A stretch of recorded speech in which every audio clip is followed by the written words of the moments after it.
né? Ou, se preferirem, mas, né? Embora esse acordo envolva aí basicamente quase todo o continente e possa aumentar num prazo relativamente pequeno, segundo a estimativa da União Africana, o comércio em até 60% interno à África, tem duas questões importantes. Primeiro, participam dele apenas 44 dos 55 países africanos. 11 países estão de fora. E dentre esses 11 países estão a Nigéria, a África do Sul, também conhecidas como as duas maiores economias do continente, e dentre os outros países, a Guiné-Bissau, devido ali à sua questão especialmente do petróleo. O presidente nigeriano sequer foi à cúpula e o governo nigeriano avaliou que precisa de mais tempo para analisar o documento.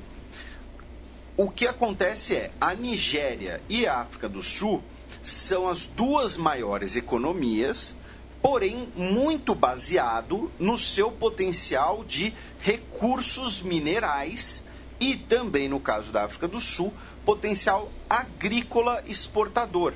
Ou seja, são países que, se entrarem num grupo de livre comércio completamente, talvez 11 países estão de fora.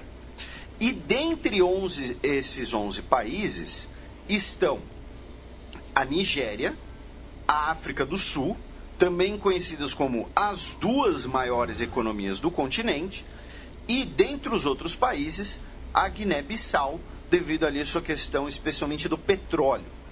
O presidente nigeriano sequer foi à cúpula e o governo nigeriano avaliou que precisa de mais tempo para analisar o documento. O que acontece é, a Nigéria e a África do Sul são as duas maiores economias, porém muito baseado no seu potencial de recursos minerais e também, no caso da África do Sul, potencial agrícola exportador. Ou seja, são países que, se entrarem num grupo de livre comércio completamente, talvez vissem o seu mercado interno ser tomado por outras economias mais competitivas dentro da região, como, por exemplo, Marrocos e Egito. Então, essa discussão aí, qual seria o papel dessas grandes economias, é uma coisa que é a ser discutida. A outra coisa é, talvez vissem o seu mercado interno ser tomado por outras economias mais competitivas dentro da região, como, por exemplo, Marrocos e Egito. Então, essa discussão aí, qual seria o papel dessas grandes economias, é uma coisa que é a ser discutida. A outra coisa é, o comércio entre os países africanos, ele é relativamente pequeno, né? De acordo com a própria União Africana, hoje apenas 16% do comércio do continente africano é realizado internamente, né? O continente africano ainda é muito exportador de recursos naturais, de matérias-primas, e importador de produtos com maior valor agregado. Atualmente, o principal parceiro de vários dos países é a China, como a gente comentou no programa sobre Angola. E quando a gente falou, por exemplo, da base militar chinesa no Djibouti. Então, apesar de ser um incentivo para o comércio interno africano, as economias africanas elas têm muito pouco complementariedade, né? Os países africanos têm matrizes econômicas muito parecidas. Não é como, por exemplo, se a gente pensar aqui em outras situações em que vai no NAFTA, por exemplo, né, em que nós temos ali, então, talvez vissem o seu mercado interno, 11 países estão de fora. E dentre esses 11 países estão a Nigéria, a África do Sul, também conhecidas como as duas maiores economias do continente, e dentre os outros países, a Guiné-Bissau, devido ali à sua questão especialmente do petróleo. O presidente nigeriano sequer foi à cúpula e o governo nigeriano avaliou que precisa de mais tempo para analisar o documento.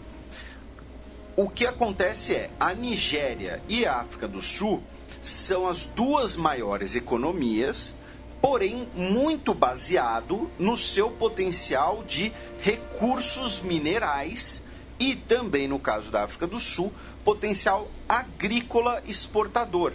Ou seja, são países que, se entrarem num grupo de livre comércio completamente, talvez vissem o seu mercado interno ser tomado por outras economias mais competitivas dentro da região, como, por exemplo, Marrocos e Egito. Então, essa discussão aí, qual seria o papel dessas grandes economias, é uma coisa que é a ser discutida. A outra coisa é, o comércio entre os países africanos, ele é relativamente pequeno, né? De acordo com a própria União Africana, hoje apenas 16% do comércio do continente africano é realizado internamente, né? O continente africano ainda é muito exportador de recursos naturais, de matérias-primas, e importador de produtos com maior valor agregado. Atualmente, o principal parceiro de vários dos países é a China, como a gente comentou no programa sobre Angola. E quando a gente falou, por exemplo, da base militar chinesa no Djibouti. Então, apesar de ser um incentivo para o comércio interno africano, as economias africanas elas têm muito pouco complementariedade, né? Os países africanos têm matrizes econômicas muito parecidas. Não é como, por exemplo, se a gente pensar aqui em outras situações em que vai no NAFTA, por exemplo, né, em que nós temos ali países com pautas comerciais e industriais claramente diferentes, embora não na mesma hierarquia, é claro. No caso africano, não. Quase todos os países africanos têm uma economia baseada em exportar riquezas naturais ou produtos agrícolas e importar produtos de maior valor agregado. Então, isso também vai ser outra discussão, até porque o acordo, embora assinado, ele precisa ser ratificado por todos os países, o que certamente não será um processo curto, e também e certamente vão negociar aí a questão especialmente da Nigéria e da África do Sul. Porque você fazer um bloco desses sem essas duas presenças, talvez não seja tão vantajoso quanto poderia ser. E ainda na África, infelizmente, né, uma notícia que muita gente deve ter visto, mas que morreu, né, nessa semana, no Quênia, o último rinoceronte branco macho do mundo, né, o Sudã. É curioso porque Sudã significa terra dos negros. E restam apenas duas fêmeas, o Najin, que é filha, e Fatu, que é neta dele, e muito provavelmente para, né, a preservação da espécie vai precisar de uma reprodução assistida, já que o sêmen dele foi preservado, mas mesmo assim é uma situação muito complicada, já que nós teremos apenas aí duas fêmeas da espécie. Então, ele que passou durante boa parte da sua vida na República Tcheca.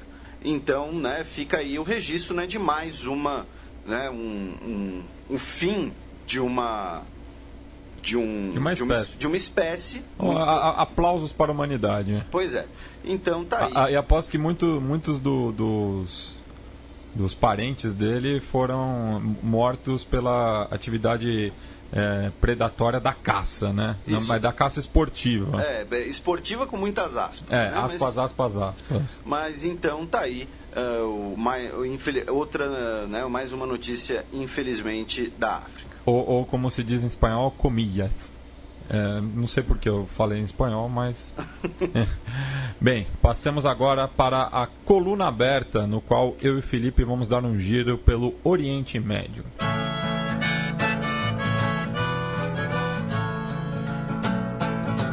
Coluna aberta. New York City, summer sweat, and the boys are rolling.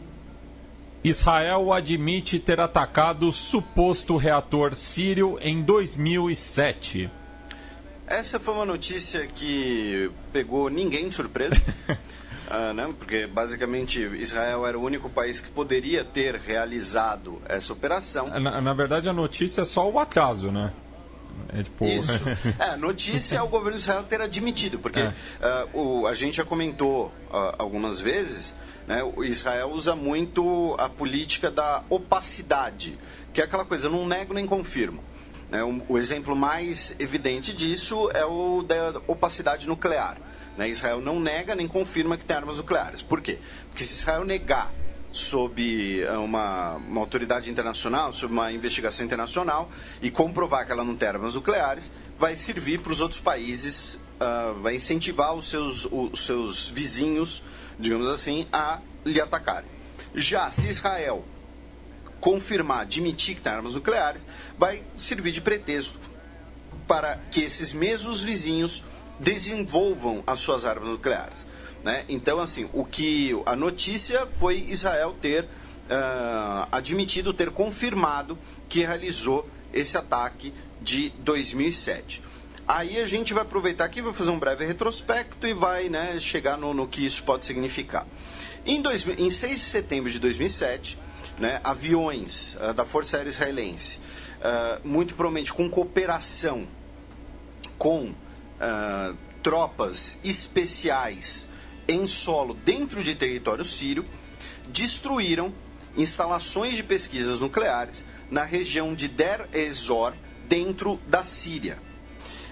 Curiosamente, se vocês procurarem notícias sobre isso, se vocês procurarem estudos sobre isso, muito provavelmente os mortos causados pelo ataque não eram sírios, eram norte-coreanos.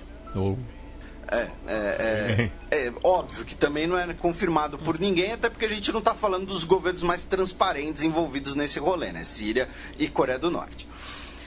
Por investigação internacional e comprovar que ela não tem armas nucleares, vai servir para os outros países, vai incentivar os seus vizinhos, digamos assim, a lhe atacarem. Já se Israel confirmar, admitir que tem armas nucleares, vai servir de pretexto para que esses mesmos vizinhos desenvolvam as suas armas nucleares. Né? Então, assim, a notícia foi Israel ter admitido, ter confirmado que realizou esse ataque de 2007. Aí a gente vai aproveitar aqui, vai fazer um breve retrospecto e vai, né, chegar no que isso pode significar. Em 6 de setembro de 2007, né, aviões da Força Aérea Israelense, muito provavelmente com cooperação com tropas especiais em solo dentro de território sírio, destruíram instalações de pesquisas nucleares na região de Deir ez-Zor, dentro da Síria. Investigação internacional e comprovar que ela não tem armas nucleares, vai servir para os outros países, vai incentivar os seus vizinhos, digamos assim, a lhe atacarem. Já se Israel confirmar, admitir que tem armas nucleares, vai servir de pretexto para que esses mesmos vizinhos desenvolvam as suas armas nucleares. Né? Então, assim, a notícia foi Israel ter admitido, ter confirmado que realizou esse ataque de 2007. Aí a gente vai aproveitar aqui, vai fazer um breve retrospecto e vai, né, chegar no que isso pode significar. Em 6 de setembro de 2007, né, aviões da Força Aérea Israelense, muito provavelmente com cooperação com tropas especiais em solo dentro de território sírio, destruíram instalações de pesquisas nucleares na região de Deir ez-Zor, dentro da Síria. Curiosamente, se vocês procurarem notícias sobre isso, se vocês procurarem estudos sobre isso, muito provavelmente os mortos causados pelo ataque não eram sírios, eram norte-coreanos. É óbvio que também não é confirmado por ninguém, até porque a gente não está falando dos governos mais transparentes envolvidos nesse rolê, né? Síria e Coreia do Norte. A instalação era uma instalação de pesquisa nuclear que, segundo o governo de Israel, o governo dos Estados Unidos, teria finalidades militares. Uma investigação da IAEA em 2009 relatou evidências de urânio e grafite, concluindo que o lugar muito provavelmente era uma instalação nuclear não declarada. A Síria sempre negou que a instalação fosse uma instalação nuclear. E a IAEA, em 2011, afirmou que o local era um reator nuclear de pequena capacidade. Além disso, também nós tivemos, durante a guerra na Síria, o local sendo capturado pela chamada oposição síria. E, muito provavelmente, nessa circunstância, nós tivemos tropas, enfim, especialistas dos Estados Unidos no local. E, em 2015, o local chegou a estar em região sob domínio do Daesh, o auto-intitulado Estado Islâmico.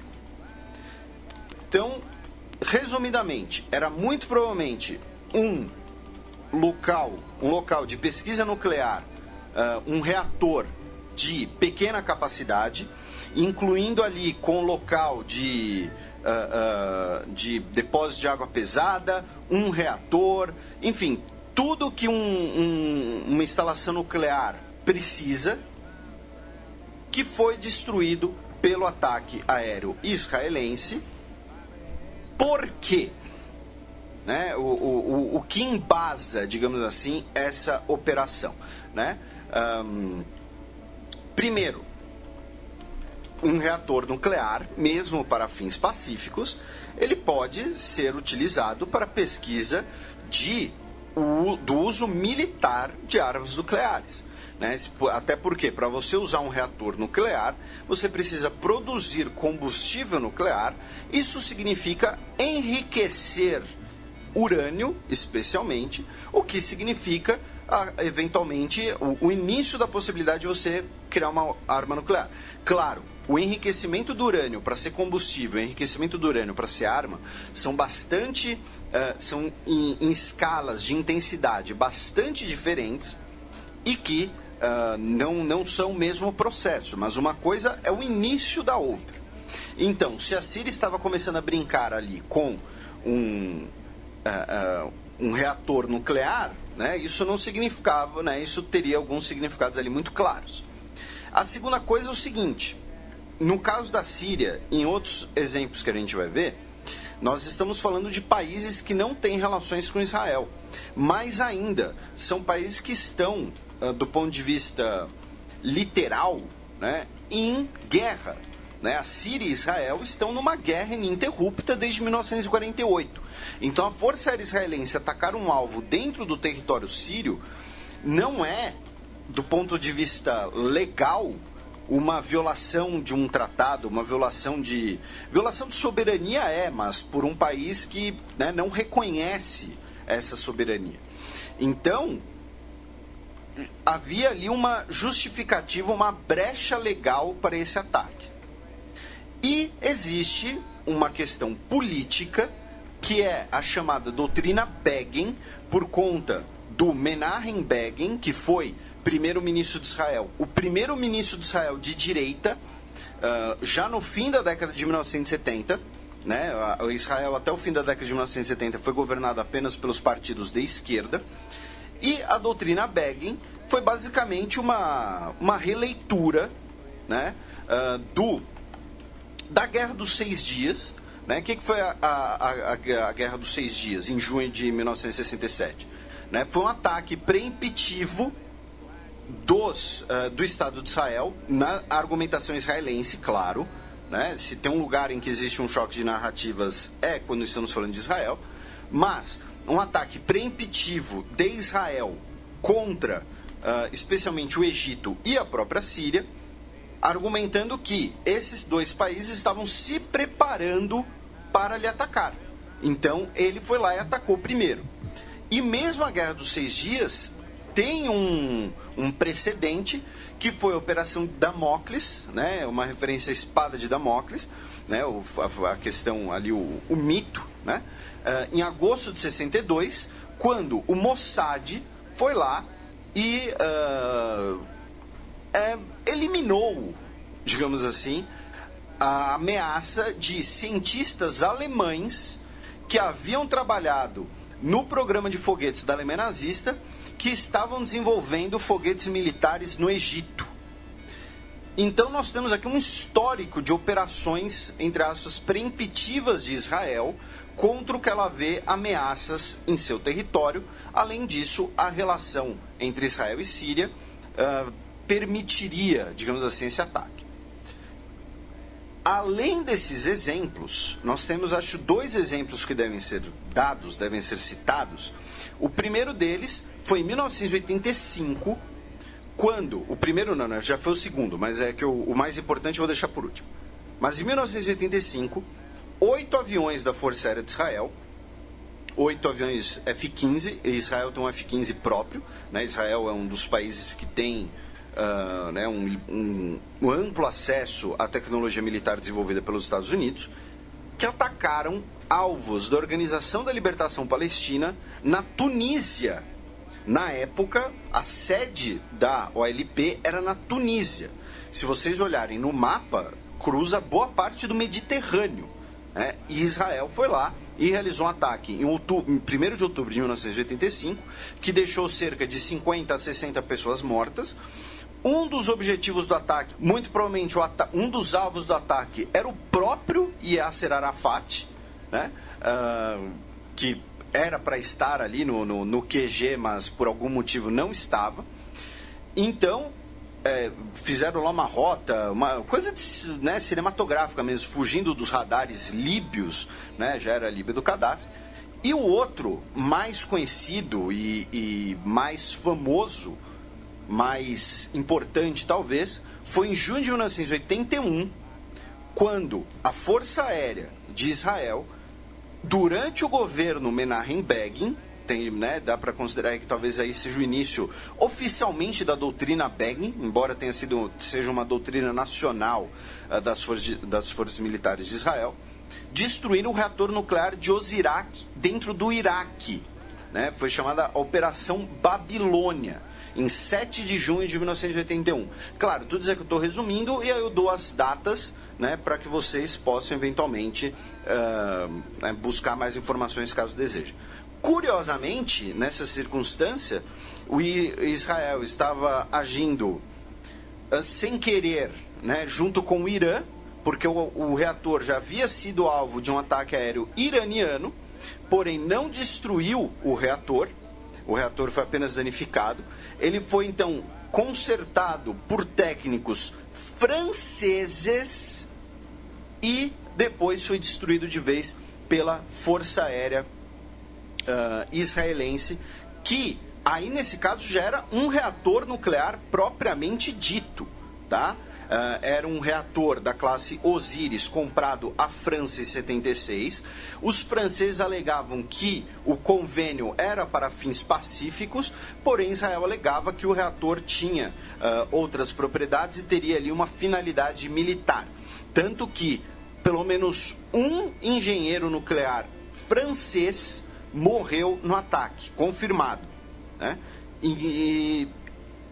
Então, assim, nós já temos aí esse histórico, né, de operações de ataques preemptivos, né, por parte de Israel contra o que ela percebe como ameaça a seus vizinhos, sejam convencionais, sejam nucleares. E aí, por que então Israel, essa semana, decidiu assumir que realizou esse ataque lá em setembro de 2007, né, mais de 10 anos atrás, né? Aí, abro aspas para Bibi Netanyahu. O governo de Israel, as forças de defesa de Israel e o Mossad evitaram que a Síria desenvolvesse capacidade nuclear. A política de Israel tem sido e permanece consistente. evitar que seus inimigos se armem com dispositivos nucleares.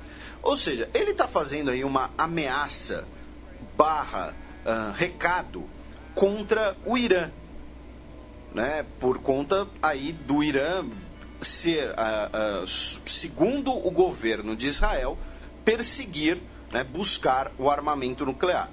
Segundo boa parte dos militares americanos e dos governos europeus, o Irã está cumprindo os termos do acordo militar que impossibilitam o Irã de ter armas nucleares, impossibilitam o Irã sequer de enriquecer muito o urânio.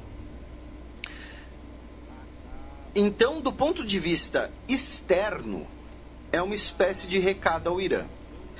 Porém, aí entra, né, a análise, é muito provavelmente uma bravata. Porque hoje, o Irã, ele tem presença aérea russa em seu território, ele tem sistemas antiaéreos de origem russa bem desenvolvidos, e no meio do caminho tem o Iraque, que é um governo próximo do governo iraniano, né, e que também tem presença aérea russa em Bagdá. Tem ali um posto de radar, um posto de inteligência russo em Bagdá. Então, embora não seja impossível para que aviões israelenses cheguem no Irã, é um pouco improvável. A rota seria pelo inimigo em comum, né? Pelo inimigo do meu inimigo, a Arábia Saudita. E aí ali Golfo Pérsico e tudo mais.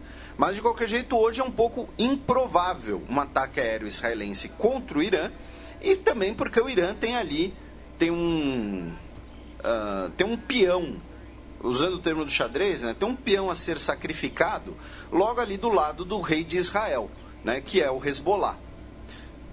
Então, qual o motivo, né, se é uma bravata? Então, Felipe, se você está dizendo que é bravata, por que o Netanyahu está falando disso? Muito simples. O Netanyahu está sendo acusado de diversas coisas de corrupção. O Netanyahu já foi avisado que está sendo investigado formalmente. Ele pode sofrer um voto de desconfiança basicamente a qualquer momento. Pode surgir mais alguma denúncia. Pode vazar um áudio de WhatsApp, entre aspas, para o Jornal Nacional de Israel. Enfim, então assim, a qualquer momento ele pode sofrer um grande revés político. Então ele ir lá e falar que, olha, a gente que destruiu o reator lá na Síria durante o meu governo, porque eu estou aqui cuidando da segurança de Israel perante os nossos vizinhos, é uma forma tanto de dar uma polida na sua própria imagem, como até usar ali para mudar um pouquinho o foco do debate. Né, de olha, o Netanyahu está dando um alerta para o Irã, Netanyahu está batendo no Irã, mas também tem a questão interna. Então, essa acabou sendo a principal notícia sobre o Oriente Médio essa semana. Agora a gente vai fazer aqui um giro um pouco mais factual, ou algumas recomendações, né? Mas a principal notícia foi o Israel reivindicando esse ataque, e aí aproveitei e fiz esse breve retrospecto aí de operações de Israel contra atividades nucleares dos vizinhos. E atravessando ali, Felipe, a fronteira em Golã, a gente chega na Síria, né? Já que forças turcas e aliados tomaram o controle da cidade de Afrin. Mas só para constar, meu caro Matias, antes, um cidadão israelense foi multado em $1.500 pela polícia polonesa, ele tem 19 anos, depois de horas de interrogatório, em que ele pediu desculpas e aceitou a multa, por ele ter feito algo que, embora seja, né, um atentado contra um patrimônio histórico, dá para compreender até. Eu vou usar aqui, ele urinou, ele deu um mijão em um dos fornos de Auschwitz. Né? Ele estava visitando as ruínas, né, o restante do campo de extermínio, e foi lá e tipo, olha, sou aqui um homem judeu e vou, né, mostrar aqui meu desdém pelo histórico nazista. Aí foi detido, prestou depoimento, ficou horas detido e uma multa aí de 1.500 doletas, que é uma multa até gordinha, né? Mas vindo aí para a Síria, né, como você mencionou, as forças turcas terminaram de tomar a cidade de Afrin. Isso foi anunciado pelo próprio governo turco, inclusive. E o governo turco disse que vai realizar outras operações militares a partir de Afrin. Né? Se vocês procurarem aí, nós temos fotos da bandeira turca no prédio, não sei se seria a prefeitura, né? Mas ali um prédio claramente ali importante em Afrin, guardado por 2 tanques do exército turco. Agora os turcos estão fazendo operações de limpeza de minas e, como eu mencionei, o governo turco disse que vai manter mais ofensivas contra o domínio curdo, e os curdos já disseram que estão preparando uma contraofensiva para retomar a cidade em relação aos turcos. Eu quero ver o que a Rússia vai fazer em relação a isso, especialmente. Né? A Rússia ela precisa começar a estabilizar a situação na Síria, e não dá para ficar deixando agora que a guerra civil na Síria entre numa nova fase que se torne uma guerra turco-curda dentro de território sírio.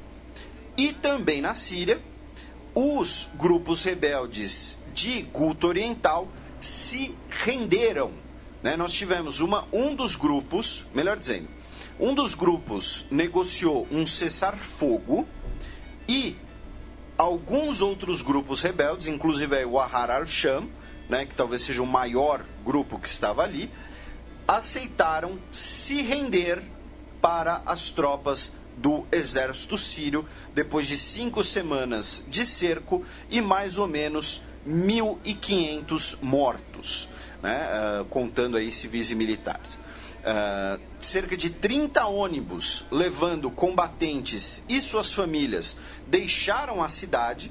Calcula-se aí que cerca de 1.500 pessoas saíram da região de Guta Oriental, incluindo aí mais ou menos 400 combatentes. Eu não estou dando números muito precisos, porque, claro, né, não é que são números aí que estão, né, disponíveis para consulta numa base de dados ampla, alguma coisa assim. São as estimativas que a mídia tem feito. Né? E a televisão estatal síria mostrou ali a retirada, e mostrou um oficial do exército sírio dizendo que os grupos que não negociarem acordos similares nas próximas horas irão morrer. Né? Basicamente dizendo, olha, ou vocês se rendem, ou a chance de se render é agora, mais ou menos isso. Né? Então, mas a situação em Guta Oriental já está caminhando aí para um fim. Não dá para dizer que é um final feliz, né? Mas está caminhando aí para o fim com a redição de diversos grupos. Indo agora, né, voltando aqui, dando a meia volta, indo para a Palestina, 2 notícias sobre a Palestina. A primeira delas é de que o Mahmoud Abbas atacou o Hamas. Né? Lembrando que recentemente a gente teve um acordo entre o Fatah e o Hamas para a realização das eleições, porém ele atacou o Hamas, dizendo que alguns setores do grupo tentaram realizar um ataque terrorista contra o primeiro-ministro Rami Hamdallah em Gaza. Ele disse que isso diminui muito os esforços de reconciliação entre Fatah e Hamas. E também essa semana nós tivemos uma frase bastante desastrada, né, para dizer o mínimo, do embaixador dos Estados Unidos em Israel, David Friedman, que ele deu um apoio tácito, né, às colônias israelenses na Cisjordânia, dizendo que eles estão construindo em suas terras. E o insulto, né, e aí que o Mahmoud Abbas fez, chamou ele de filho de um cão. Né? O filho de um cão diz que eles constroem suas terras. Ele é um colono, sua família é de colonos, e ele é embaixador dos Estados Unidos em Tel Aviv. O que devemos esperar dele? E aí E falou Tel Aviv. E aí o próprio Netanyahu Disse que a situação não foi conduzida da melhor forma e que essas palavras não servem. O Friedman se defendeu dizendo que aquilo lá não era nem discurso político, estava na beira de antissemitismo, por ter sido chamado de filho de um cão. E a outra notícia é de que a Red Tamimi, de 17 anos, né, a jovem palestina, que foi presa por ter agredido um soldado israelense, ela aceitou um acordo da promotoria que ela vai passar 8 meses presa. Ela se declara culpada de 4 acusações, entre elas a de ter dado um tapa na cara de um soldado israelense, né, que é o que está no vídeo, inclusive. E aí ela aceita o acordo e fica 8 meses presa. E lembrando que ela já está presa, né, já tinha um tempo, né, esperando o julgamento. Saindo da Palestina, indo agora para a região do Golfo, né, o Donald Trump está pressionando o Congresso dos Estados Unidos a aprovar mais de $1 bilhão em vendas de armas para a Arábia Saudita. E vários congressistas estão relutantes a isso, porque isso significaria um cheque em branco aos sauditas em relação à guerra no Iêmen, né?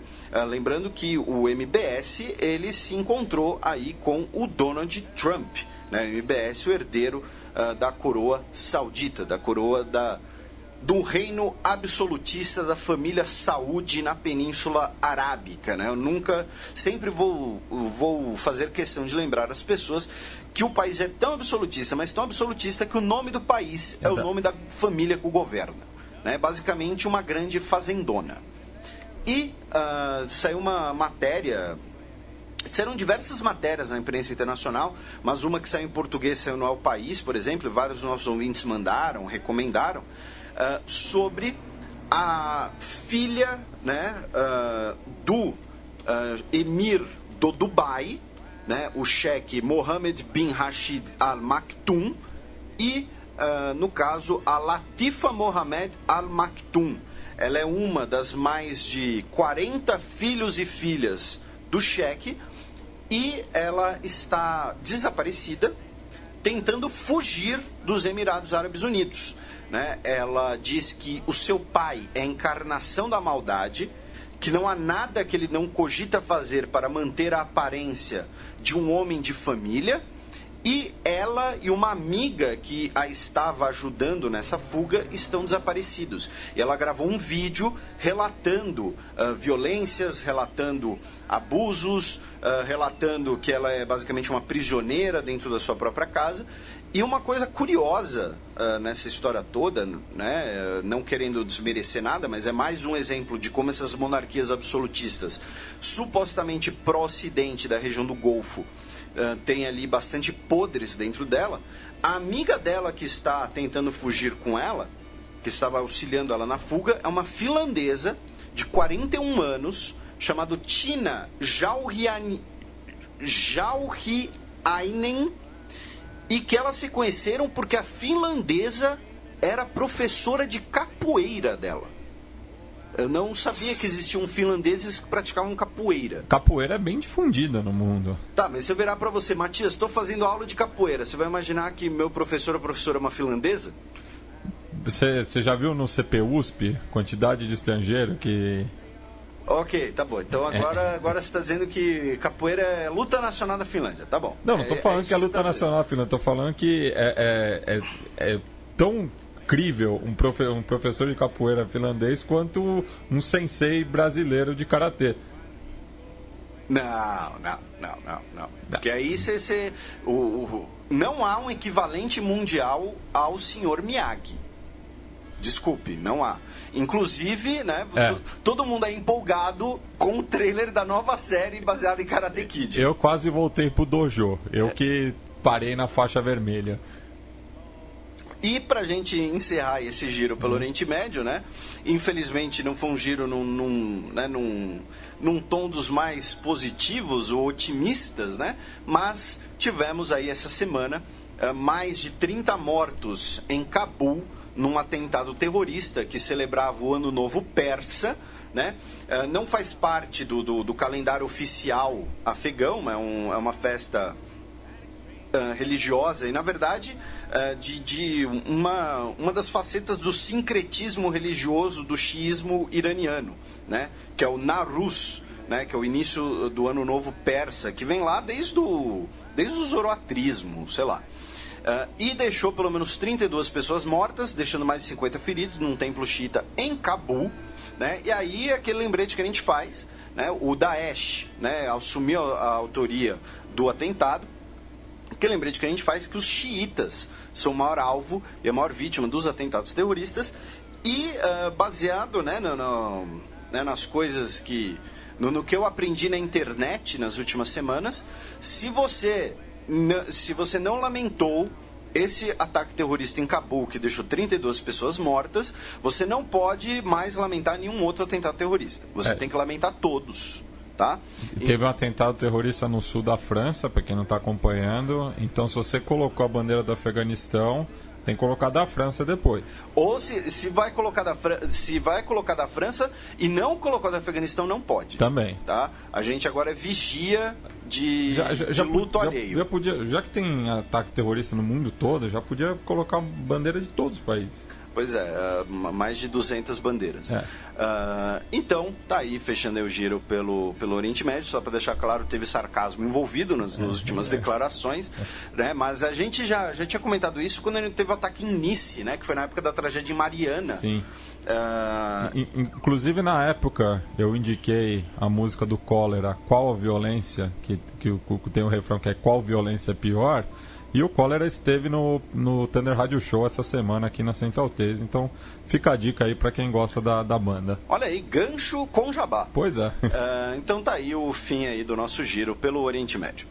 Bem, passamos agora para as efemérides semanais. A Semana na História.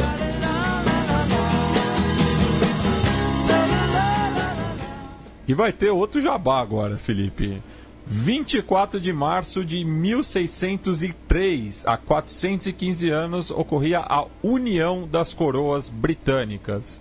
Isso, a gente teve o fim da Elizabeth I, né, a última monarca da casa de Tudor, né, a mesma, né, Tudor lá, que tem a série, inclusive, e aí ela é sucedida pelo Jaime VI da Escócia, da família de Stuart, e que era o que assume como Jaime I da Inglaterra, e aí a mesma pessoa se torna rei, tanto da Escócia quanto da Inglaterra. Então nós temos a união das coroas, ainda não é a união pessoal, a união dos governos que gera depois a Grã-Bretanha e Reino Unido. Nesse momento é como se fosse assim, ele é ao mesmo tempo Jaime VI da Escócia e Jaime I da Inglaterra e da Irlanda. E aí depois que vai ter a fusão mesmo. Mas então é 415 anos. Qual é o jabá aí que eu não peguei? Teve o som das torcidas essa semana sobre a Irlanda. Então quem quiser saber um pouco mais dessa relação pela ótica irlandesa, acompanha lá os cânticos dos torcedores dos Boys in Green para pegar um pouco essas referências aí. E você traduziu James como Jaime, mas pode ser Tiago também, né? Porque tem uma questão aí, certamente algum nosso ouvinte vai contribuir, mas é que depende da orientação religiosa da pessoa, porque tem alguns nomes em inglês que, se você é protestante católico, ele tem uma versão diferente. Entendi. O caso mais visível é Francisco, porque para os protestantes, Francisco é Franklin, e para os católicos é Francis. Então, aí depende, mas como você lembrou, James também pode ser Tiago. E justamente nesse episódio São as Torcidas, um ouvinte tirou uma dúvida que eu, o Leandro e a mim tivemos durante o programa, que é justamente do trevo, né? Do trevo... Do Boston Celtics. Do Shamrock, né? Do trevo de 3 folhas. Por que ele é o símbolo irlandês? E 2 ouvintes, não me recordo agora o nome deles, falaram que é por conta de uma parábola que justamente o São Patrício utilizou quando ele chegou na ilha, né? Que é a Santíssima Trindade.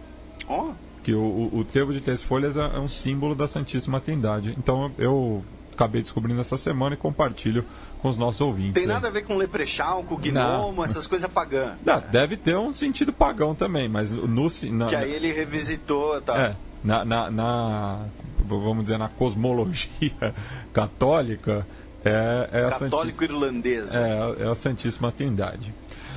23 de março de 1673, há 345 anos, era fundada a capital com o trânsito mais caótico do Brasil, Nossa Senhora do Desterro, atual Florianópolis.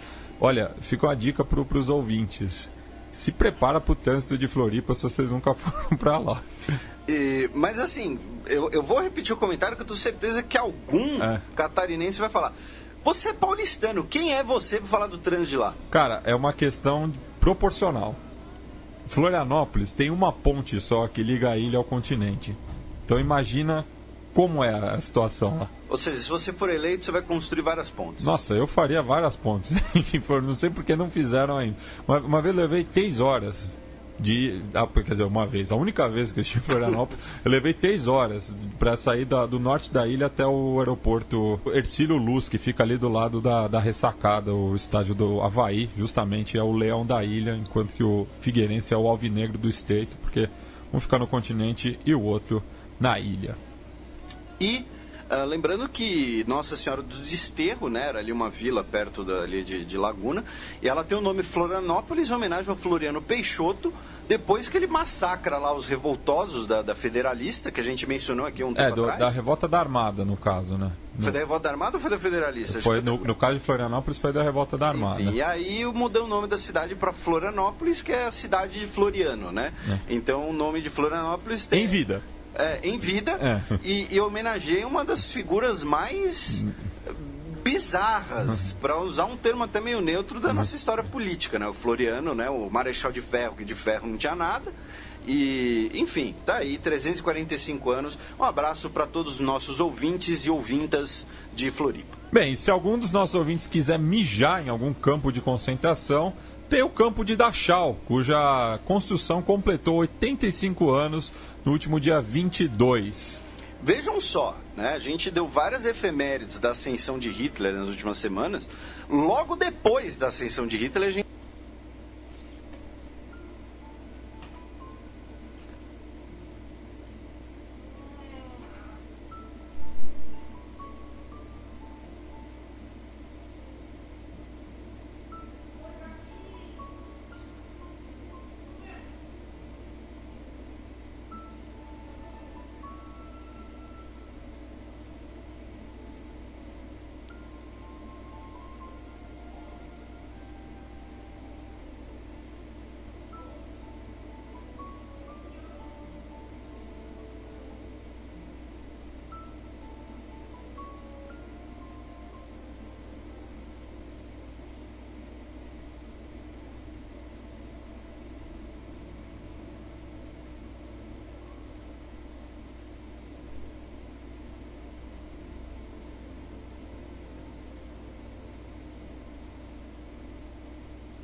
gente já tem o primeiro campo de concentração. O campo de Dachau, não, em nenhum momento ele é propriamente um campo de extermínio, embora tenha muitas mortes nele. E ele é construído para quem, em março de 33? Para opositores políticos. No primeiro momento, comunistas, homossexuais, depois as testemunhas de Jeová, que se recusam a servir o exército. Então ele é um campo ele já foi construído logo depois da ascensão de Hitler, né? Porque e aí vai ter gente dizendo que não, que Hitler fez coisas boas, o problema dele foi durante a guerra, né? Quem fala isso ou é mau caráter ou não sabe história, né? Então tá aí 85 anos já do primeiro campo de concentração da Alemanha nazista. Bem, passamos agora para o match, no qual eu e o Felipe daremos um giro pela Europa.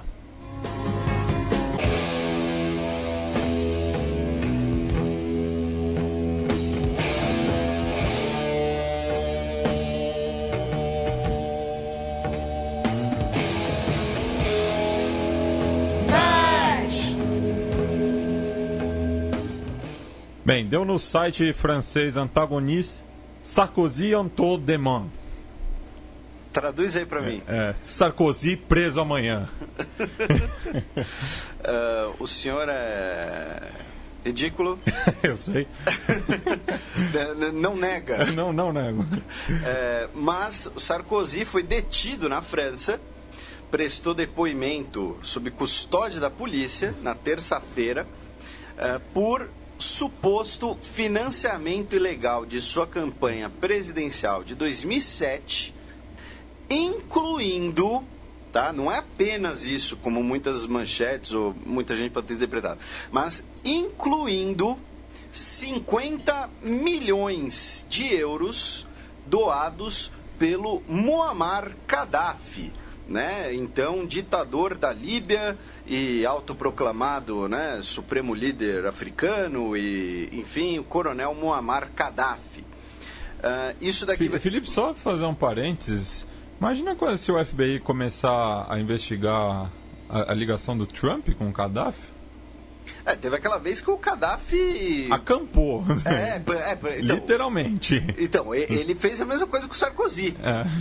Porque só explicando para os nossos ouvintes, quando o Gaddafi viajava, ele levava uma tenda real. Porque ele não ficava em um lugar, porque podia estar monitorado, podia estar grampeado, podia ser envenenado, sei lá. Então ele levava a barraca real dele, que não é uma barraca de camping, tá, gente? É um bagulho gigante. Ele não foi lá na Decathlon e comprou uma barraca. Não, era um negócio imenso. Era a tenda real dele.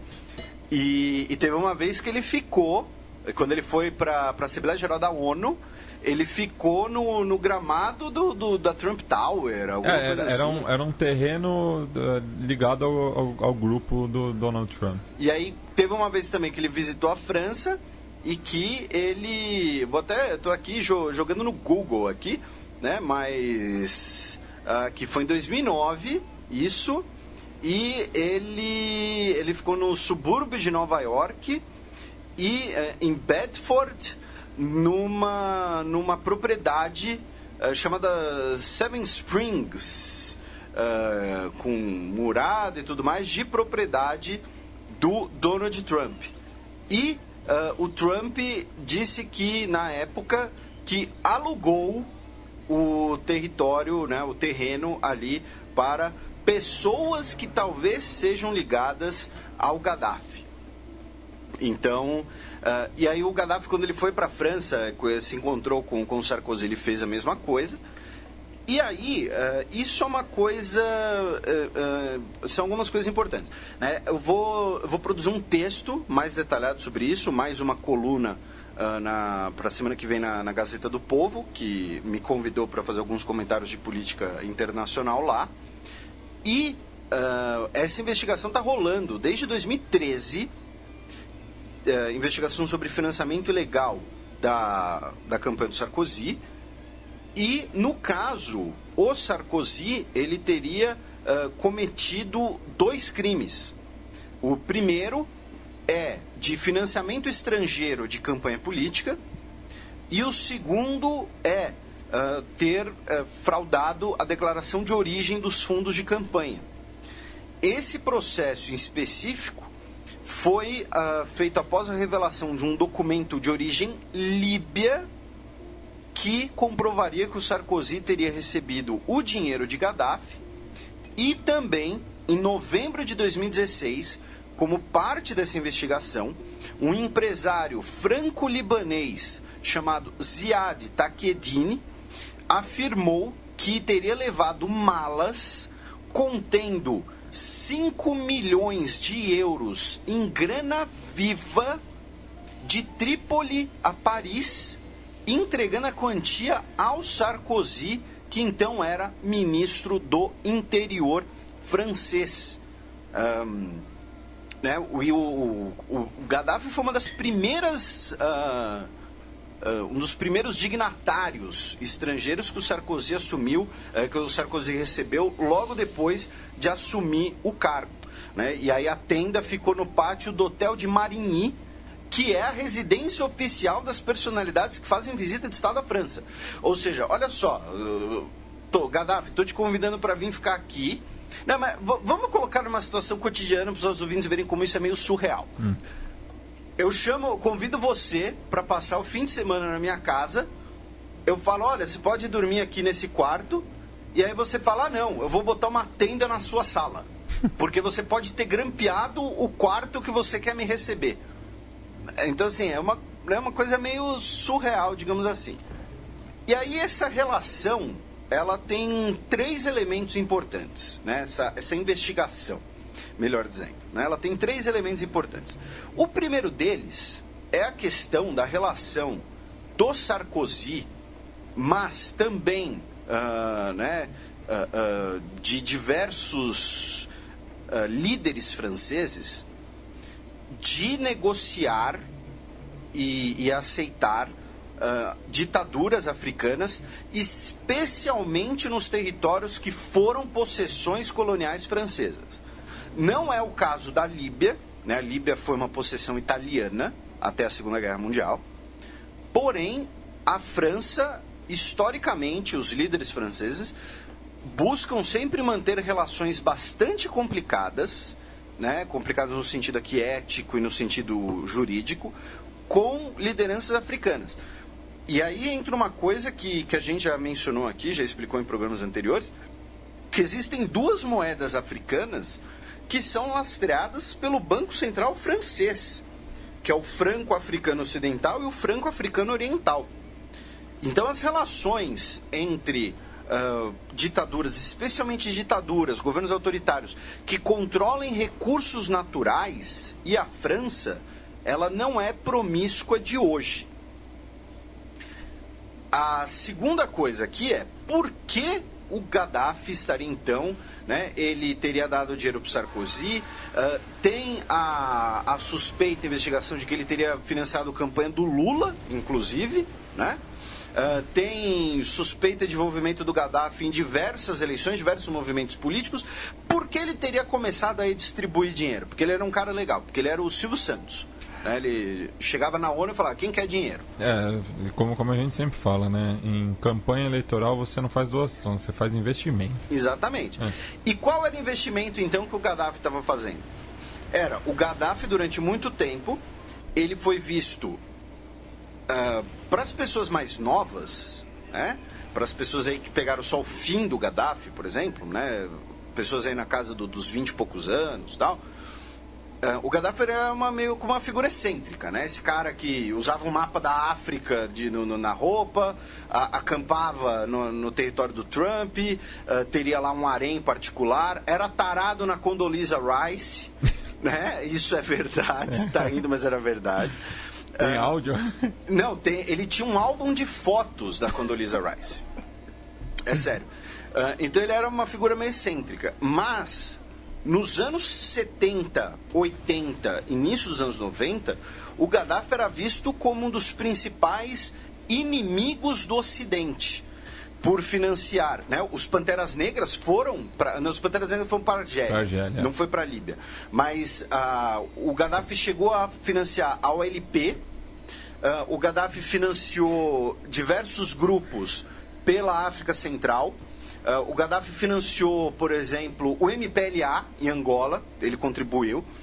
E ele financiou a realização de ataques terroristas pela Europa, incluindo aí o mais famoso, o mais infame, inclusive, que foi um avião que caiu na Escócia, né, um avião que foi explodido de Lockerbie, que deixou mais de 200 mortos. Tá? Era um voo da Pan Am que ia de Frankfurt a Detroit via Londres e o avião foi destruído por uma bomba que foi colocada com apoio e financiamento líbio do Muammar Gaddafi. A Líbia chegou a sofrer ataques aéreos durante o governo Reagan dos Estados Unidos sobre instalações que supostamente estariam produzindo armas químicas. O Muammar Gaddafi, ele era tarado pela questão nuclear, inclusive. Ele falava isso publicamente, por isso que eu disse tarado. Ele falava, olha, se algum cientista soviético aí que sabe fazer uma arma nuclear quiser vir pra cá, você nunca mais vai precisar fazer nada na vida. Eu vou te dar, tipo, $100 milhões. Então, ele era visto como uma figura perigosa. E aí ele começa a fazer verdadeiramente uma campanha de relações públicas, ali no início dos anos 2000, tentando vender a imagem de uma Líbia aberta, de uma Líbia que estaria querendo participar do mundo, e ele também renovando a sua própria imagem perante o mundo. Né? Então, quero ser recebido pelo líder francês. Para eu te receber tem que rolar um cascalho, irmão. É basicamente isso. Né? É propina de guarda de trânsito em escala maior. Tá? É isso. Olha, quero ser visto aí com não sei quem, então tem que fazer aqui uma contribuição, vou participar aqui, fazer uma doação para uma causa importante, esse tipo de coisa, né? E o máximo dos paradoxos e tudo mais, que aí uma teoria da conspiração se torna cada vez mais provável, que é o seguinte: o Sarkozy, ele foi o principal, o pivô da liderança da